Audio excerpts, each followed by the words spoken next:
In the 1970-1971 season, Tottenham Hotspur, under the guidance of legendary captain Bill Nicholson, thrilled fans by writing an emotional journey in the English League Cup and asserting their position in the national championship. With a generation of talented players, combining the flamboyance, technique, and steel of classic English football, they brought home the League Cup after a victory over Aston Villa at Wembley and finished third in the First Division. They not only reaped the title, but also shaped the "to dare is to do" style. Dare to think, dare to do, attack, and dedicate became the identity. But behind the moments of lifting the trophy, behind the resounding cheers in the White Hart Lane stands that day, are people with very unique fates. More than 50 years have passed. Time is like a harsh sculptor, carving different shapes into their lives. Some have become living symbols. Some have found peace in foreign lands. But there are also heroes of the past who had to stop their journey in tragedy and regret. Let's calm down and look back at the ups and downs of the players who made up the soul of Tottenham Hotspur in 1971.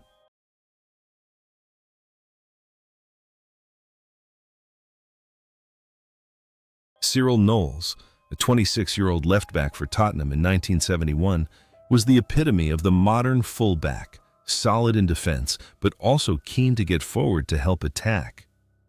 With his deft left foot and accurate crosses, Knowles became a dangerous weapon on the left flank. The love of the fans was clearly shown through the song "Nice One, Cyril" that echoed throughout the stands, honoring his radiant smile and emotional playing style. After his peak years at White Hart Lane, Cyril Knowles continued his football career as a coach. He led small clubs such as Darlington and Torquay United, bringing new life to them with the attacking football philosophy he had instilled in his youth. Knowles' life was always filled with laughter and optimism. He was known as a funny, sociable man, always the center of parties and a sincere friend to all his colleagues. It seemed that the dynamism and enthusiasm on the touchline years ago followed him into every corner of his daily life. His career and life are a happy song, a perfect reflection of the defender who always rushes forward with a burning heart. It is believed that with that energy, Knowles will contribute to English football for many more decades. However, that happy song was cut short suddenly and tragically. On August 30th, 1991, Cyril Knowles died at the age of 47 from a malignant brain tumor.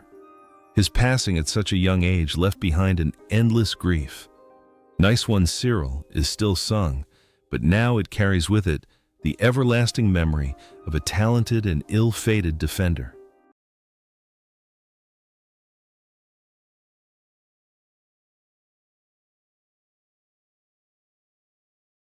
Joe Kinnear, a 24-year-old right-back from Ireland, was the counterpart to Cyril Knowles on the other side of Tottenham's 1970-71 flank.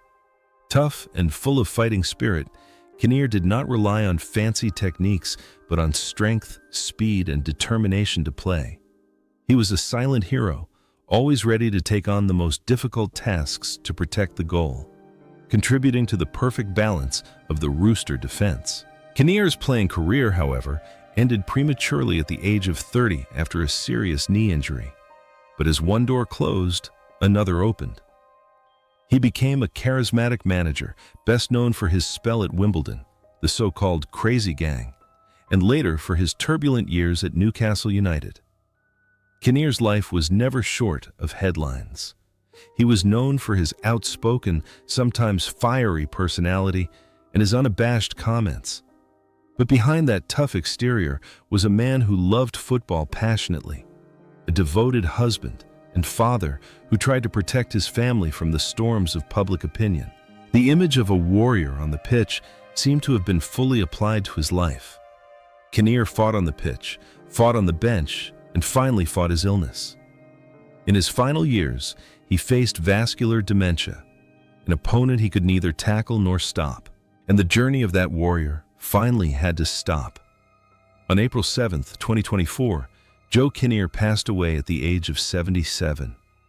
His passing is a reminder of a generation of tough players who lived and gave their all, whether their lives were filled with controversy or glory.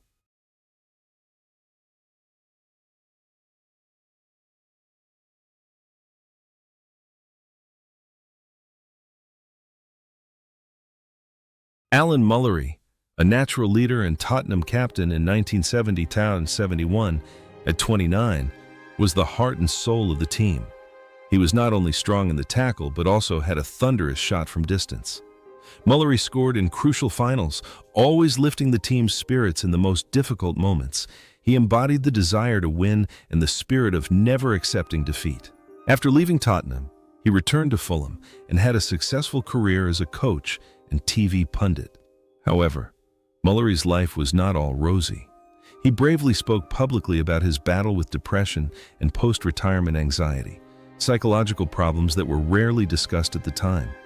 He worked hard to overcome the darkness to return as a sharp football pundit and an inspirational speaker. The captain's strength and determination on the field seems to be a cover to hide a sensitive soul inside. But it is also that warrior spirit that helps him overcome emotional storms. In real life, Mullery is a straightforward, sincere person and always willing to share his dark corners to help others. Now, at the age of 83, Alan Mullery still maintains his lucidity and passion for football. Although his health is not what it used to be, he still regularly appears in the media to share his views. His journey is proof that a hero is not someone who never falls, but someone who knows how to stand up stronger after each fall.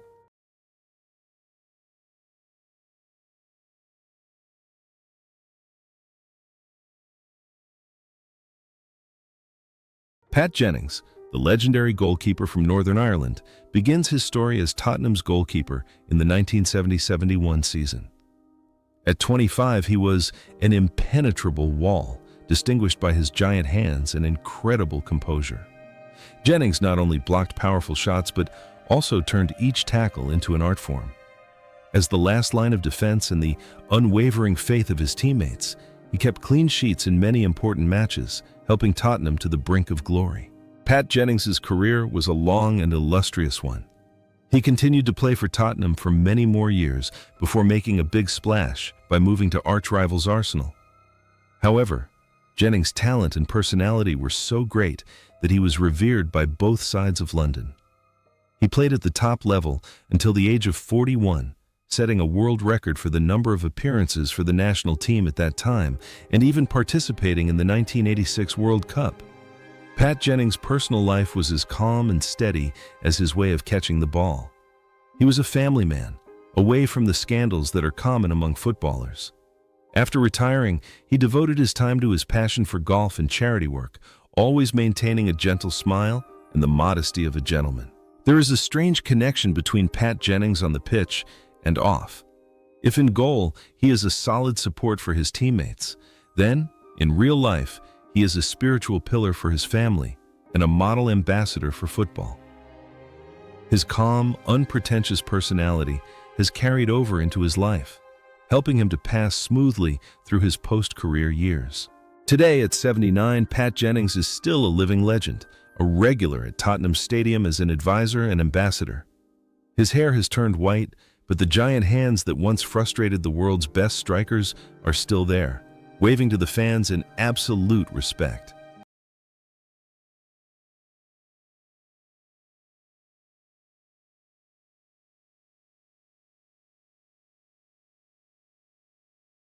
Steve Perryman, an interesting phenomenon in the Tottenham squad of the 1970-71 season, entered the field at the age of 19 with a maturity rarely seen in a defensive midfielder. He was a tireless sweeper, making up for his lack of experience with enthusiasm and an extremely sharp ability to read situations. This season was the stepping stone for Perryman to start his journey to become a legend, who would later hold the record for the most appearances for Tottenham. Perryman's career has been one of loyalty. After nearly 2 decades at Spurs, he took an exciting turn when he moved to Japan to play and coach, becoming one of the pioneers in building Japanese football. Returning to England, he took on the role of director of football at Exeter City. Perryman's life is a testament to hard work. He once suffered a heart attack in the stands in 2012, but with the same extraordinary will as his way of playing, he overcame death to return. There is one core commonality between Perryman on the field and Perryman off the field: dedication. Whether he was a young player in 1971 or a silver-haired director today, he always worked with 100% of his strength and heart. He was not a person who sought personal glory, but always put the collective interest first. Today, at 72, Steve Perryman enjoys a peaceful life after retiring from professional football. He is still considered the true Mr. Tottenham, a living witness to the club's glorious history. And his story of loyalty continues to be a lesson for generations of young players at the Spurs Academy.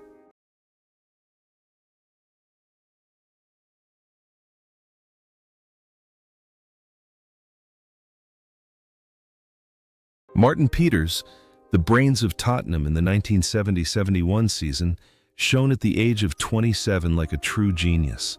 Dubbed 10 years ahead of his time, Peters joined Spurs as a 1966 World Cup winner, bringing with him rare experience and sophistication. His playing style was so elegant and intelligent that he was nicknamed the Phantom because of his ability to appear unexpectedly in the penalty area to score goals. His 9 goals this season were a clear demonstration of that sharpness. Peters was not only a creator, but also a match winner, thanks to his superior tactical thinking.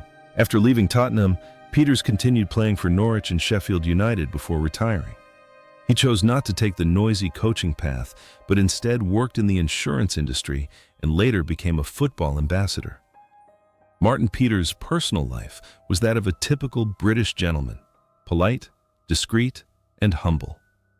He rarely spoke of past glories, always maintaining a respectful attitude towards everyone.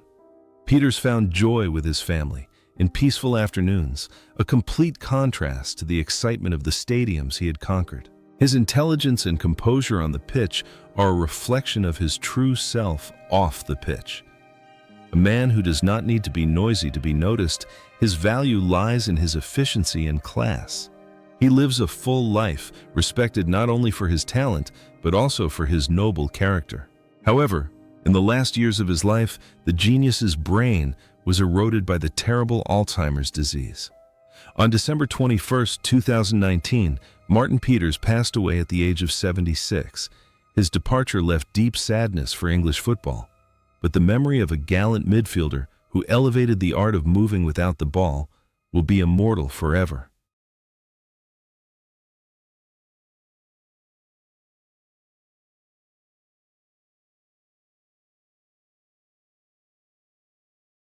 Mike England, the Welsh giant, stood in front of Pat Jennings' goal at the age of 29 with his towering height and superb aerial ability. He was a pillar of the defense, commanding with natural authority and calmly clearing the opposition's high balls. In the 1970-71 season, England's solidity provided a solid foundation for the artists above to show their talent. After retiring from English football, Mike England moved to the United States to play and later became the head coach of the Wales national team for 8 years. Off the pitch, he proved himself to be a talented businessman, owning and running nursing homes. Mike England's life has been an interesting transition from a steely defender to a caring manager. He lives a private life, focusing on his business and family, enjoying the fruits of his hard work. There is an interesting contrast here. The man who used to be the terror of strikers because of his fierceness now becomes a caregiver for the elderly. This shows a warm heart behind the rough, thorny appearance of the former center back. Today, at the age of 83, Mike England is living a comfortable and prosperous life. He has left behind the cheers of the crowd to find peace. Although he rarely appears in public, the name Mike England is always mentioned as one of the best central defenders in the history of Tottenham and Welsh football.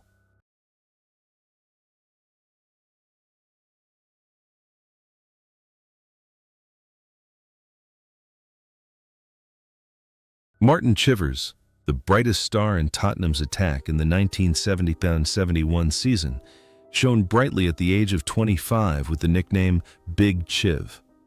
He was a nightmare for every defender thanks to the speed of an athlete combined with the strength of a boxer. Chivers scored 21 goals in the national championship, including a lifetime double in the League Cup final. As a modern striker, he could create chances and score from many different positions, becoming the sharpest blade of the Roosters that season. After his glory years, Chiv's career took him to Switzerland and Norway before hanging up his boots. Returning to normal life, he became a businessman in the hotel and restaurant industry and a popular commentator on Tottenham's in-house TV channel. Chivers was sociable, polite, and always had a bright smile. He loved connecting with fans, telling old stories in a humorous tone. The image of a brave and powerful striker on the field has transformed into a successful and dignified gentleman in real life. The confidence he showed in front of the opponent's goal is now shown through his confident demeanor in business and social interactions. Now, at the age of 79, Martin Chivers is still dedicated to Tottenham as an ambassador. He is still a regular at matches. His deep voice still echoes during commentary sessions, and in the eyes of the fans, he will always be the great Big Chiv, the man who brought home trophies with his tireless feet.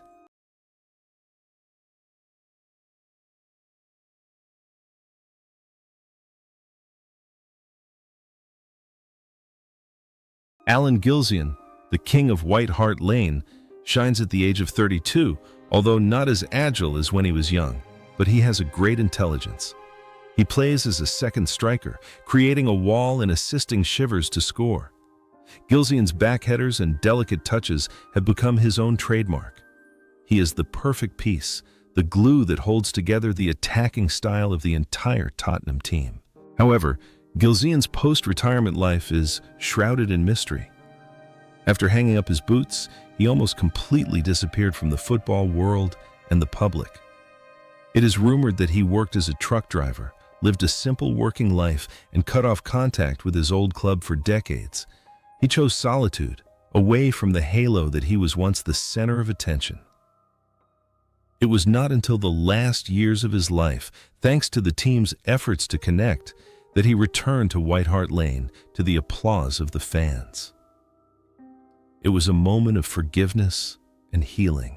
The contrast between a star who is celebrated by thousands of people and a man who chooses to live a reclusive life, quietly driving a truck on deserted roads, evokes many thoughts about the transience of fame.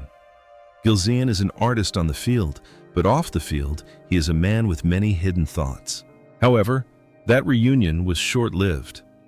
On July 8, 2018, shortly after his return to the public, Alan Gilzean passed away from a brain tumor at the age of 79. His passing left behind grief, but also comfort, as the king was able to return to his castle to receive complete love before closing his eyes.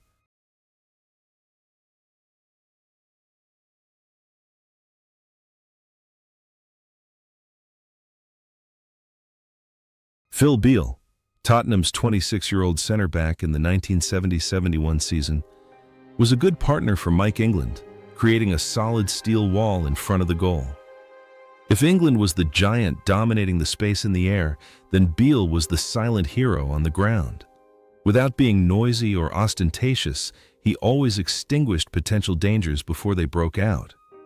The 1971 season also had a special meaning for Beal, as a redemption with fate after missing the 1967 FA Cup final due to a broken arm.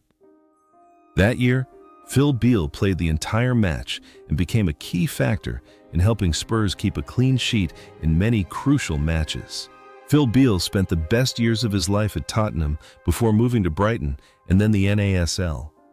After hanging up his boots, Beal's life was not a smooth one. He worked in security and even as a driver. There were times when the former Wembley hero was seen struggling to make ends meet. However, he never complained. The composure of a world-class center-back helped him face the hardships of making a living with a calm and composed attitude. There is a profound similarity between Phil Beal on the field and off the field: resignation and sacrifice. On the field, he is the foil for Mike England to shine. Off the field, he accepts a normal, unflashy life, quietly working to take care of his family. He is proof that not every football star has a royal life after retirement, but human dignity always shines. Today, at the age of 80, Phil Beal is living out his retirement peacefully in Wiltshire. He still maintains close ties with Tottenham, regularly attending former player events. Although his hair is white and his steps are slow, in the eyes of older Spurs fans, Phil Beal is still the loyal guardian who turned silence into an art of defense.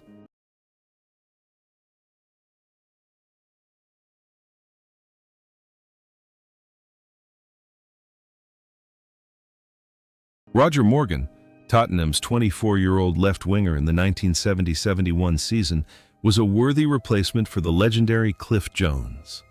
Joining from QPR for a club record fee, Morgan was under a lot of pressure from the start. Although he often had to share positions or struggle with injuries that season, every time he appeared on the pitch, Morgan always breathed new life into the left wing. His speedy dribbling and precise crosses to set up his teammates were weapons to break the deadlock, while also bringing the flamboyance and creativity that characterized Spurs' style of play. Unfortunately, Morgan's career was an unfinished, sad song. Persistent knee injuries forced him to retire early when he was not yet 30 years old, the most mature age of a football player. However, Morgan did not give up. He turned to youth training and achieved great success at West Ham United and Tottenham. He was the one who helped to cultivate many great talents for English football later. Outside of football, he actively participated in community projects, helping disadvantaged children through sports. His playing career was as short as an unfinished sprint on the field, but Morgan's life after that was a long and meaningful match. While on the field, he created scoring opportunities for his teammates. In his coaching career, he created the future for the younger generation. He turned the pain of having to retire early into motivation to help others shine. Today, at the age of 78, Roger Morgan is still remembered as a devoted teacher. He lives a peaceful life, proud of what he has contributed to the work of growing people. For him, glory lies not only in the trophies, but also in the maturity of the students he has guided.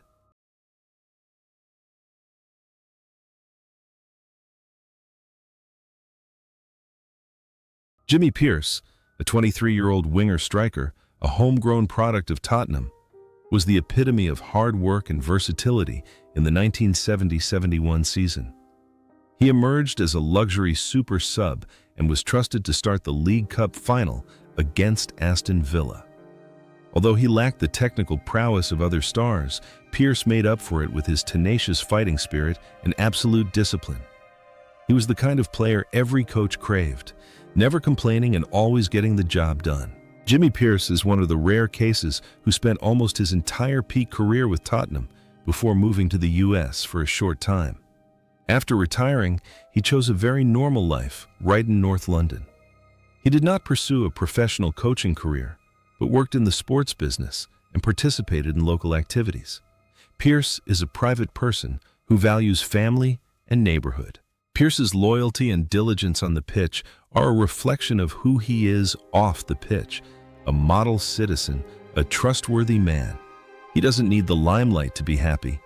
For Pearce, just being able to play for his favorite team and live peacefully with his family is a great success. Now, at the age of 77, Jimmy Pearce is still alive and well. He occasionally appears at Tottenham's new stadium, sitting quietly in the stands like many other middle-aged fans. Few people realize that this gentle man was once the one who lifted the cup at Wembley. But for Pearce, that memory is a private treasure that he always keeps in his heart.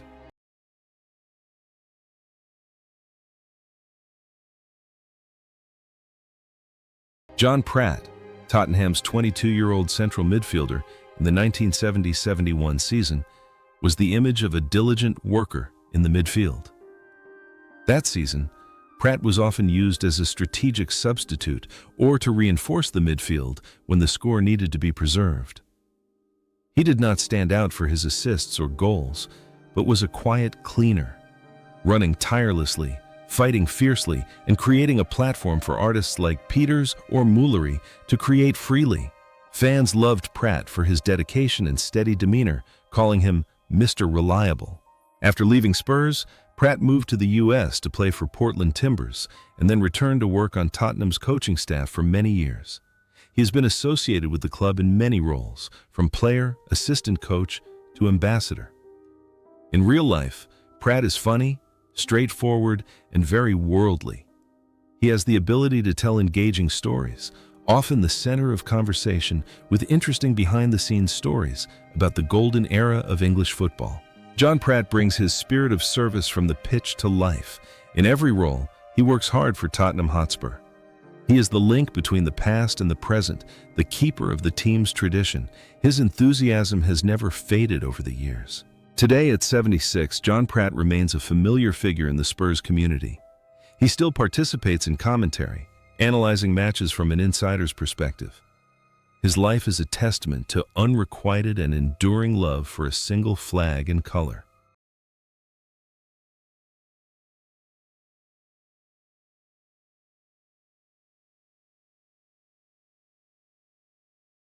Terry Naylor, Tottenham's 22-year-old defensive midfielder in the 1970-71 season, was the epitome of a hard-nosed player renowned for his determination and fearlessness, earning the nickname Meat Hook. That season, Naylor mainly played as a strategic reserve, but whenever he entered the field, he made his opponents wary. Born and raised in Islington, Naylor had a rough-and-tumble quality typical of the London streets. His playing style was edgy, fierce, and sometimes overstepped the boundaries of the law to protect the goal, like a bodyguard ready to take on any difficult task so that his teammates could shine. The most interesting thing about Terry Naylor is that in the early years of his career at Tottenham, he still worked part-time as a porter at the famous Smithfield Meat Market in London. Waking up early in the morning to carry meat, going to the football field in the afternoon, that was Naylor's life. After retiring, he did not pursue a football career, but returned to a normal working life, once owned a pub. He is the embodiment of the old generation of players, close, down to earth, and without distance from fans. The nickname Meat Hook and his job at the meat market have strangely translated into his life. He is bare bones, strong, and straightforward. Without any frills, Naylor represents the working class who see football as a joy, not a way to make billions. His real nature has made him a cult hero for die-hard fans. Now at the age of 76, Terry Naylor is enjoying his old age. He still retains his frank and straightforward personality. Stories about him working in the market while playing football for the top English team are still told as an interesting anecdote about a primitive but romantic football era.